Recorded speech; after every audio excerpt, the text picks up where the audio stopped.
नमस्कार, ये आकाशवाणी पटना है।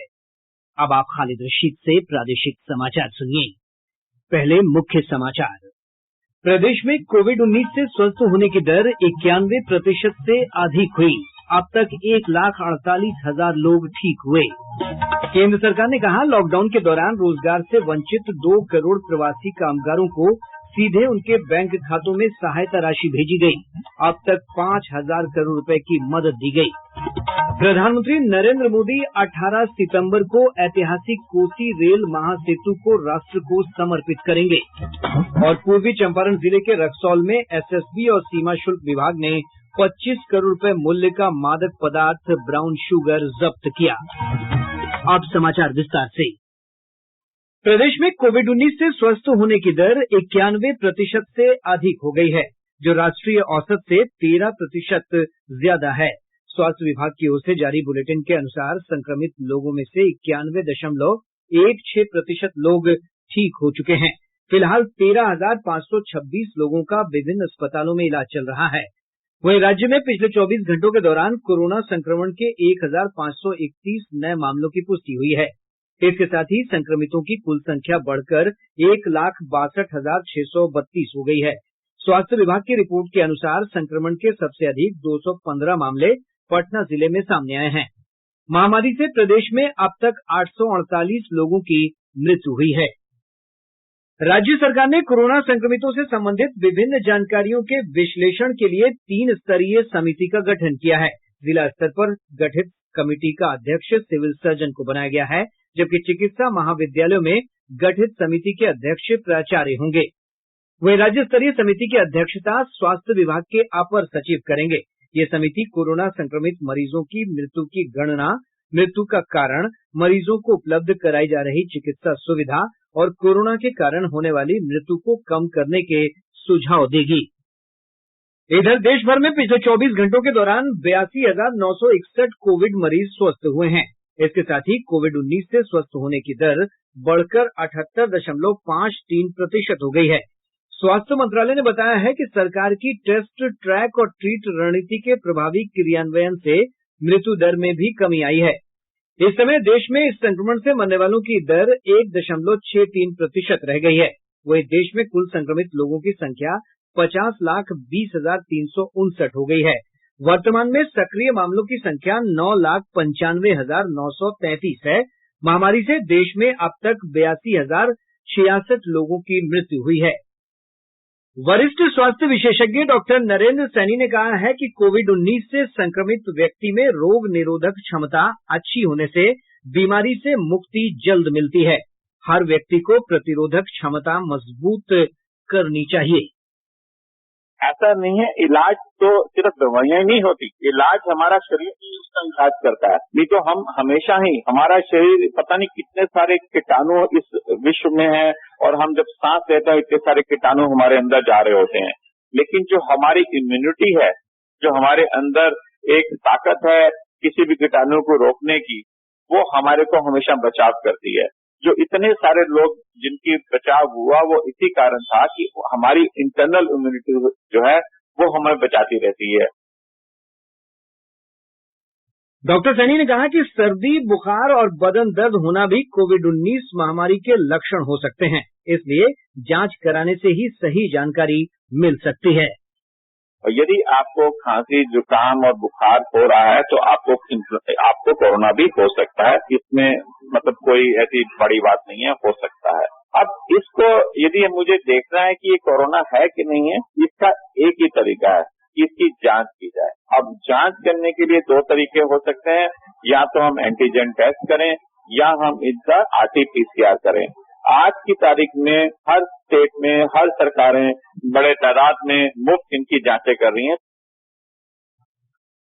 केंद्र सरकार ने कहा कि लॉकडाउन के कारण रोजगार से वंचित 2 करोड़ प्रवासी कामगारों को सीधे उनके बैंक खातों में नकद सहायता राशि भेजी गई है। अब तक इसके तहत 5,000 करोड़ रुपए दिए गए हैं।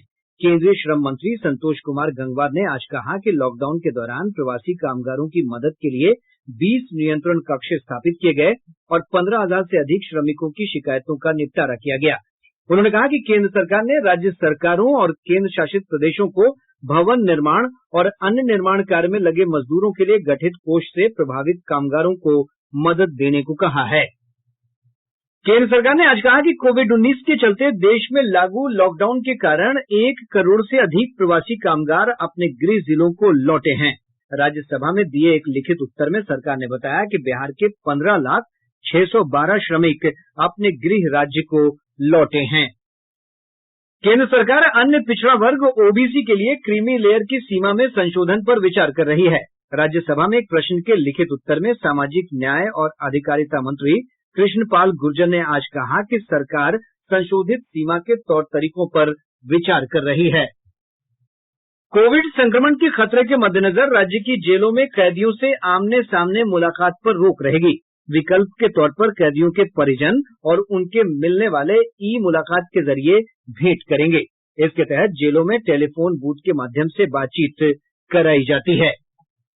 रेलवे ने विशेष मार्गों पर भारी मांग को देखते हुए इस महीने की 21 तारीख से 20 जोड़ी क्लोन स्पेशल ट्रेन चलाने का फैसला किया है। जिन रेलगाड़ियों में प्रतीक्षा सूची लंबी होती है और मांग अधिक होती है, उसके लिए एक और ट्रेन चलाई जाती है, जिसे क्लोन ट्रेन कहा जाता है। इनमें से 5 ट्रेन बिहार से खुलेगी। राज्य से राजेंद्र नगर नई Delhi Sampoorna Kranti express, Saharsa Delhi express, Shramjeevi express, Darbhanga Delhi express, Muzaffarpur Delhi express की क्लोन ट्रेन चलाई जाएगी। इससे दुर्गा पूजा और छठ के दौरान प्रदेश में आने वाले लोगों को सुविधा होगी। नई घोषित क्लोन ट्रेन निर्धारित समय पर चलेगी और पूरी तरह आरक्षित होगी। इनका ठहराव, संचालन हॉल्ट पर सीमित रहेगा। इन रेलगाड़ियों में हमसफर एक्सप्रेस के रैक होंगे और इनका किराया भी हमसफर ट्रेन के बराबर होगा। इन रेलगाड़ियों में अग्रिम आरक्षण की अवधि 10 दिनों की होगी। ये विशेष क्लोन ट्रेन पहले से संचालित हो रही विशेष रेलगाड़ियों के अतिरिक्त चलाई जाएंगी। प्रादेशिक समाचार आप आकाशवाणी पटना से सुन रहे हैं। प्रधानमंत्री नरेंद्र मोदी 18 सितंबर को वीडियो कॉन्फ्रेंसिंग के जरिए ऐतिहासिक कोसी रेल महासेतु को राष्ट्र को समर्पित करेंगे। इस महासेतु के बन जाने से सुपौल जाने वाले लोगों को दरभंगा, समस्तीपुर, खगड़िया, मानसी, सहरसा होते हुए 298 किलोमीटर लंबे रेल मार्ग का सफर तय नहीं करना होगा। महासेतु की लंबाई लगभग 2 किलोमीटर है और इसके निर्माण पर 516 करोड़ रुपए का खर्च आया है। इस नवनिर्मित पुल के माध्यम से सरायगढ़, आसनपुर, कुपहा रेल मार्ग से होते हुए सुपौल जाने में दूरी घटकर 22 किलोमीटर हो जाएगी। गौरतलब है कि 1934 के भूकंप और बाढ़ में सुपौल जिले के निर्मली और भपटियाही के बीच कोसी नदी पर बना पुल बह गया था। इसके बाद से इस मार्ग पर कोई रेल संपर्क नहीं था। केंद्र सरकार ने 2003-04 के दौरान महासेतु के निर्माण को मंजूरी दी थी। इसके अलावा प्रधानमंत्री बिहार से जुड़ी 12 रेल परियोजनाओं और यात्री सुविधाओं का भी उद्घाटन करेंगे। भारत नेपाल सीमा पर रक्सौल में लगभग 25 करोड़ रुपए मूल्य का मादक पदार्थ ब्राउन शुगर जब्त किया गया है। सीमा शुल्क विभाग और एसएसबी ने गुप्त सूचना पर कार्रवाई करते हुए 86 किलोग्राम ब्राउन शुगर जब्त किया है। इसे कपड़े की खेप में छिपाकर पूर्वी चंपारण जिले के रक्सौल के प्रेम नगर मोहल्ले में रखा गया था। सीमा शुल्क विभाग के उपायुक्त आशुतोष कुमार सिंह ने बताया कि जब्त किए गए मादक पदार्थ को जांच के लिए भेजा गया है। अभी तक इस मामले में किसी की गिरफ्तारी नहीं हो सकी है। 4 वर्ष के समेकित बीएड पाठ्यक्रम में दाखिले के लिए जिलावार परीक्षार्थियों की सूची जारी कर दी गई है। यह परीक्षा 4 अक्टूबर को आयोजित की जाएगी। इसके लिए संयुक्त प्रवेश परीक्षा का आयोजन मुजफ्फरपुर, पटना और दरभंगा में बनाए गए परीक्षा केंद्रों पर होगा।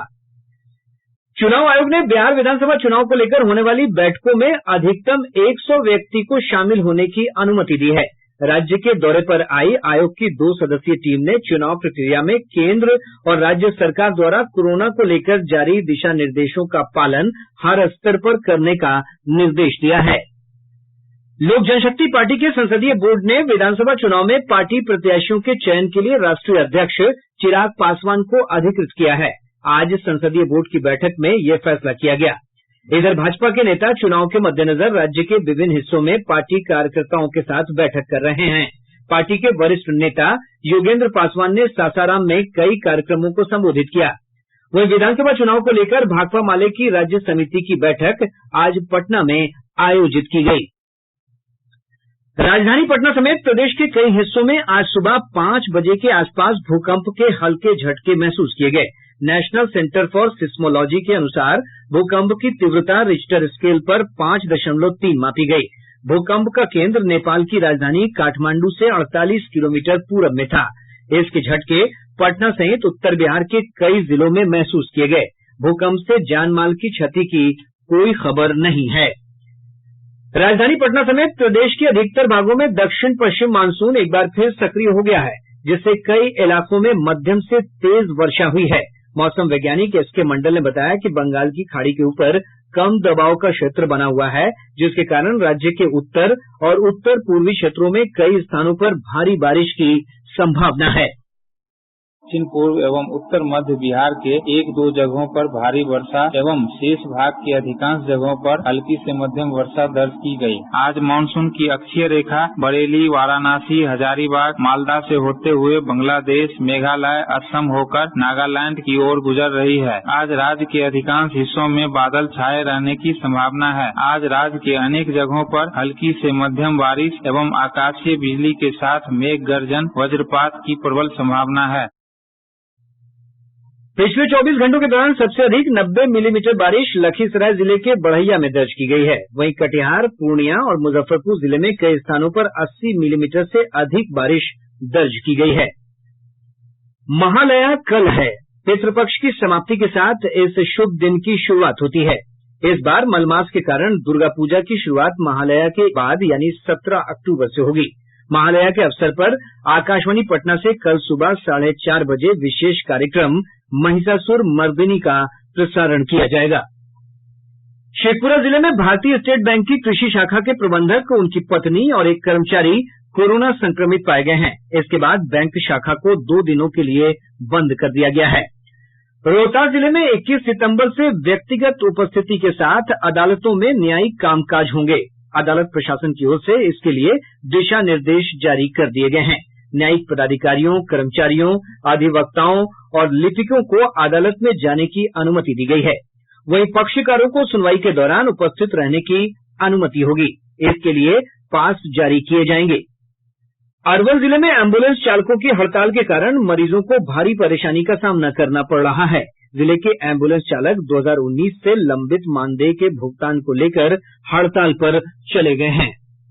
और अब अंत में मुख्य समाचार एक बार फिर।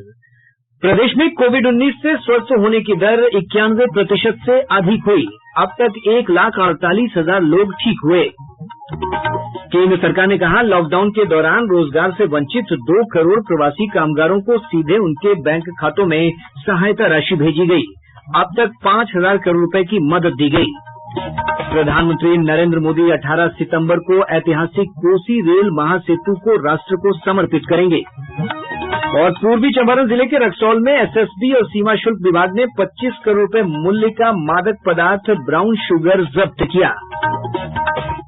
इसके साथ ही आकाशवाणी पटना से प्रसारित प्रादेशिक समाचार का ये अंक समाप्त हुआ।